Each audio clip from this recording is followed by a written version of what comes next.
How's it going, YouTube fam? Farley here with a video, and tonight I want to do something a little bit different, which is awesome. It's kind of what I'm aiming for here, to have this channel be a little bit of everything.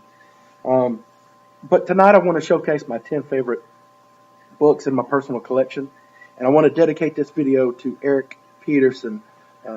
If you're not subscribed to Eric Peterson, please do. He shows CD hauls, occasional vinyl, but more recently he's gotten into book hauls, and I'm a huge fan of literature. Mostly I read nonfiction. He collects a lot of fiction, but what's cool about what he's collecting is he's going back and getting some of these 60s and 70s series, where it's like book 1 of 3, spy novels, whodunits. And it's really, I think one of the cool things he's been getting is these pulp paperbacks. I really enjoy seeing the covers on these. So I mentioned to him tonight in a comment I made on his last book haul, it seems like cool cover art on a book is kind of dying out. So anyway, enough of that.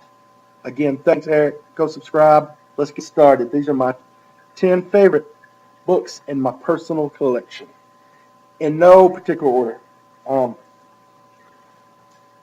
I just found out Christian Griot served in the 101st, I believe he was saying tonight. And so I was in the 101st back from 2001 to 2004, and I served in Iraq. This book, Along the Tigris, is a kind of a history of the invasion, which the 101st was a part of when I served, the invasion and the ground assault through Iraq. We went through basically the heart of the country, fighting our way up through Baghdad, and eventually we settled in a town up in northern Iraq called Mosul. But anyway, this book chronicles that, and so yeah, I kind of keep this, read this every so often. I'm familiar with a lot of people mentioned in the book. So anyway, Along the Tigris, the 101st Airborne Division in Operation Iraqi Freedom. And then we've got, I'm just going to count these as one. It's a series, but it's Cornelius Ryan. And this is the Cornelius Ryan trilogy about World War II. A Bridge Too Far, The Longest Battle. The Longest Day and The Last Battle. A Bridge Too Far and The Longest Day being made into movies, and I really enjoy watching those. Those movies are based on these books, and these are really, really awesome books. I love the way Cornelius Ryan wrote. And this is a neat little thing I got. I can't remember where I got this. Probably a thrift store or Goodwill somewhere. I've had it for a long time. Next, we've got the collected poems of William Butler Yeats. He's my favorite poet. He's an Irishman. A lot of his poetry inspired a lot of the rebellion in Ireland during the occupation, the English occupation of Ireland. And then later on in life, he kind of has this battle inside of him. Basically, did some of his poems inspire men to go out and to kill and to be killed? So anyway, a very, very interesting poet. And if you ever can get a history of the man himself, check that out. So William Butler Yeats, this is the collected poems. My favorite poem, if you're familiar with him, is Man and Echo. All right, next we have, and you'll see most of 95% of my books are nonfiction, and there's a lot of military history stuff in here. So next we have Doris Bergen's The Holocaust, one of the saddest chapters in world history, one that I think we have to understand it so we never let it happen again. I saw a recent poll, and there's a growing trend of people not knowing about the Holocaust, which is sad. So, like I say, I think it's important that no matter how tragic it was and horrible it was, that we keep the memory of it alive, so we never allow anything like this to happen again. Next, we have The Bounty. This is the true story of the mutiny on the Bounty. Uh, Man, this book reads like a novel. Uh, it's when I remember when I first read it, and all of these books I've read multiple times. But I can remember when I first got this book about 4 or 5 years ago, not being able to put it down. So one of the things that interests me the most is whaling and the history of whaling, and that all stems from my love of the book Moby Dick, which I would show, but unfortunately I don't have a copy of that. I have let someone borrow that, but otherwise I would show that. But anyway, I've been fascinated ever since Moby Dick with stories about the U.S. maritime and the whaling industry back in the day. So, but anyway, ships and American history just really appeal to me. You put them together, and you put it with a story of a mutiny on a ship, makes for a really, really great book. And that's by Caroline Alexander. Speaking of books about the sea, this is In the Heart of the Sea. Now, some of you may have either read this book or seen the movie. The movie actually is terrible, in my opinion, and does not do this book justice. This is a great book. It's my favorite author, Nathaniel Philbrick. He's from New England. He has done a lot of history books about Bunker Hill, about American maritime history, and also I might as well just show this. There's another book that I'm going to include in my top 10 by him. Of course, it's The Last Stand. Sorry, this is about Custer, and this is about the events that inspired Moby Dick. And basically, these whalers leave from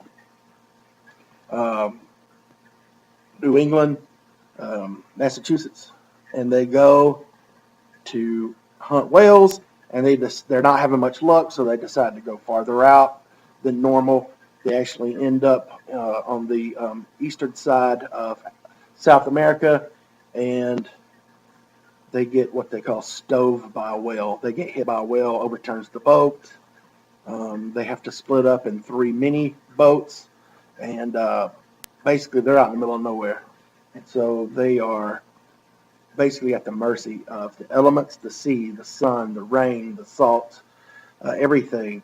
And they have to turn to desperate measures to survive. I don't want to say too much and give much of the book away, but they run out of provisions. They have nothing to eat, and so they turn to desperate measures in order to stay alive. And this is another that reads like a novel. It really grabs your attention. The first part of the book is a history of the whaling industry, but once you get past that, it flows, and you can't put it down. And of course, the other book, The Last Stand, is about Custer and Custer's folly in going after the Sioux. Next, we have Howard Zinn, A People's History of the United States, another great book. This basically, the best way I can describe that is most of history is kind of written from the vantage point of the victorious, the people who conquer others, or the people who are able to dominate a certain area. Anyway, they're the ones generally that get to kind of dictate what gets written about history. But this book is basically written from the perspective of those who maybe lost, such as the Arawak Indians when Columbus came. And so this is kind of written from a different vantage point of kind of the downtrodden throughout history. So really, really good book, Howard Zinn. Check it out. So, all right. I've talked before about my love of history, and especially the Russo-Finnish War, the Winter War of 1939 to 1940. this is the book that kind of got me started in being interested in that battle. Uh, the small Finnish army up against the giant Russian army, and so and how they managed to hold out for so long against great odds against the Russian army. Frozen Hell. This is by William Trotter. This is one of the finest military history books you will ever read in your life. If you care nothing about Finnish history, if you care nothing about Russian history or even military history, but if you like history, you read this book, I don't think you'll be able to put it down. So anyway, that's how good this book is. And then finally, a little fiction. Johnny Got His Gun. And yes, I bought this book because of Metallica's Video 1. Metallica's Video for 1 features parts of the movie. I could not find a copy of the movie. This is back in 80, 88, 89. Couldn't find a copy of the movies before the internet.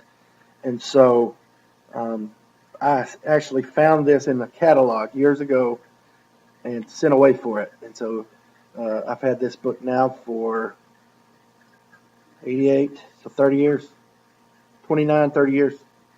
Because as soon as I saw the Metallica Video for 1 and found out it had parts of a movie called Johnny Got His Gun and found out there was a book, I sent away for it. In some book club, I can't remember, it's so long ago. And this is a book I probably read every 2 years. It's another book that there's a cost to war. And sometimes we are so gung-ho to go to war. It's, sometimes rightly so. But there's a cost to it. And this book reminds us that no matter what the reasons for war, whether it's a just war or not, there's always a cost that has to be paid. So, and that is it, ladies and gentlemen. This went longer than I thought it would. Anyway, so those are my 10 favorite books. I hope you enjoyed it. And let me know if you have any questions, comments, if you've read these and have an opinion on them, or if you'd like to know more about any of the books themselves. And so, again, thanks, Eric, for what you're doing with the book haul videos, and thanks for inspiring me to do this video. You rock, and the rest of you all rock as well. You guys take care, and gals, talk to you soon. Farley out.